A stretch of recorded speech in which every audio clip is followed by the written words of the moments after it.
Yo les gens, j'espère que vous allez bien. Aujourd'hui, on se retrouve pour une nouvelle vidéo et une nouvelle vidéo pour les résultats du premier jour, la première journée des JO 2024 du football masculin. Donc avant ça, n'hésitez pas à liker cette vidéo, à la commenter si ce n'est pas déjà fait, partagez la chaîne et la vidéo vous aimez si ça vous a plu, abonnez-vous à la chaîne, activez la cloche de notification, vous êtes au crack. Objectif 300 abonnés avant la Ligue 1, comme je le répète de temps en temps, ça me ferait extrêmement plaisir.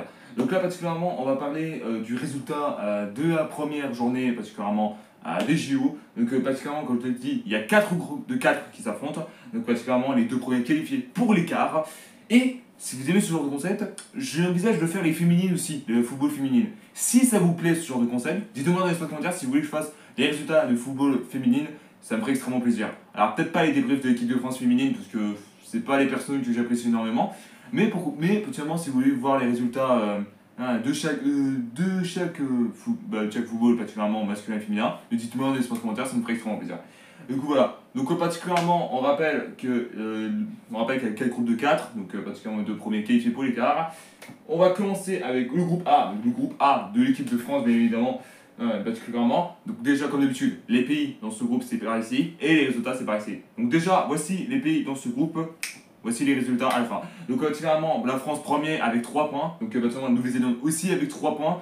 Donc, particulièrement, mais on est premier parce qu'on a plus d'expected goals que la Nouvelle-Zélande. La Guinée est troisième avec seulement 0 points. Et les États-Unis avec 0 points. Mais la Guinée a plus d'expected goals que les États-Unis. Alors, on rappelle les résultats particulièrement. Alors, France-États-Unis, c'était 3-0 au total.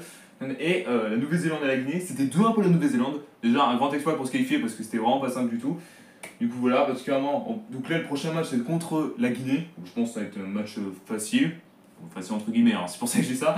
Du coup voilà. Ensuite, le groupe B, donc déjà particulièrement, voici les pays dans ce groupe, voici les résultats. Pour l'instant, l'Irak est premier avec 3 points, le Maroc deuxième avec 3 points aussi, mais particulièrement l'Irak et le Maroc ont plus d'expected goals. Donc particulièrement je pense que la vérité c'est que il y a plus de cartons, le Maroc a pris plus de cartons jaunes, c'est pour ça que je dis ça.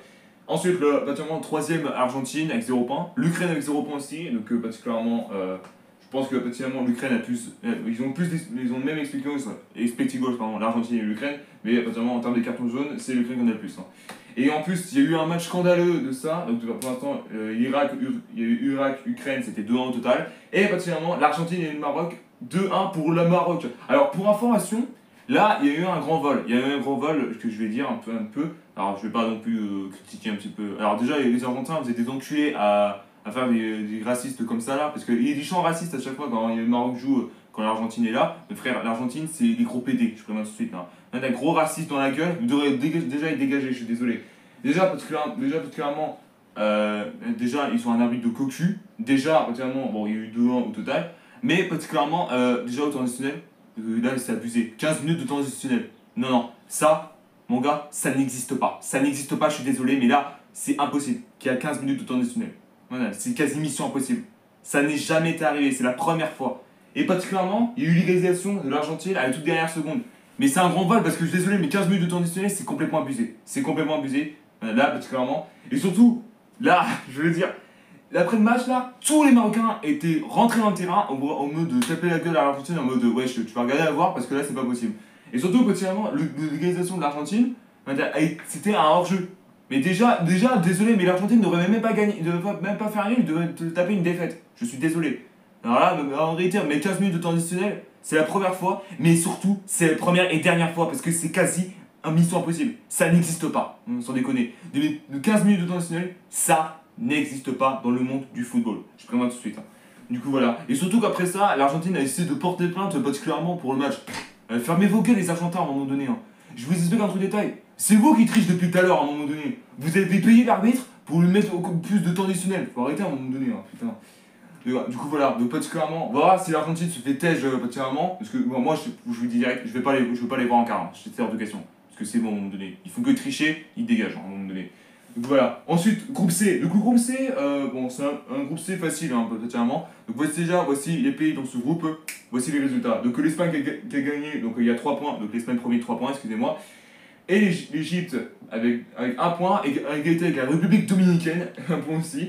Donc particulièrement, la République Dominicaine a plus de cartons jaunes que l'Égypte en réalité. Et l'Ouzbékistan dernier avec 0 points. Alors on rappelle que l'Espagne a gagné 2-1 contre l'Ouzbékistan. Ça a failli se taper un nul, en fait, particulièrement. Et l'Égypte et la République dominicaine, on peut dire comme ça. Parce qu'il y a eu 0-0. D'accord, alors là, la République dominicaine, c'est pas une équipe incroyable. Comment les Égyptiens n'ont pas réussi à gagner là. Du coup, voilà. Voilà. Ben les gars, qu'est-ce que vous voulez que je vous dise, c'est pas possible autrement, quoi. Ensuite, et pour terminer, pardon, pour terminer, le groupe D, déjà, voici les pays dans ce groupe, évidemment. Voici les résultats. Donc pour l'instant, le Japon avec 3 points. Là, l'Israël avec 1 point. Mali aussi, égalité parfaite tous les deux.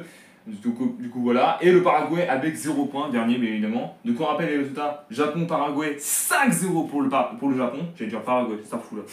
Et du coup, effectivement, le Mali et l'Israël, 1 point chacun. Un partout au total. On va voir s'il y a une plus grosse surprise, etc. Bah là, actuellement, il y a un peu de déception du côté des Maniens, parce que dans ce groupe, ils partaient favoris, mais là, c'est pas possible. Voilà, voilà. Donc on va voir si, qui sont aux pronostics pour les quarts de finale du groupe A. Donc pour moi, alors non, je vais pas dire mes pronos parce que je sens que je vais me faire insulter dans l'espace commentaire. Du coup, particulièrement, dites-moi dans l'espace commentaire qui vous voyez en quart de finale de chaque groupe. Du coup, groupe A, je sais pas, par exemple France-Guinée, par exemple. On a groupe B, Maroc-Ukraine, par exemple. Non mais faites ça comme ça en réalité. Hein. Qui vous pensez qui va gagner Qui vous pensez qui va être qualifié pour les quarts. Du coup voilà, merci à tous d'avoir suivi cette vidéo, n'hésitez pas à la liker, à la commenter si ce n'est pas déjà fait, partagez la chaîne et la vidéo vous aimez si ça vous a plu, abonnez-vous à la chaîne, activez la cloche de notification, vous êtes au crack, et dites-moi dans l'espace commentaire si vous voulez que je fasse des résultats du football féminine des JO 2024, ça me ferait extrêmement plaisir, et on se retrouve très bientôt pour une nouvelle vidéo. Peace.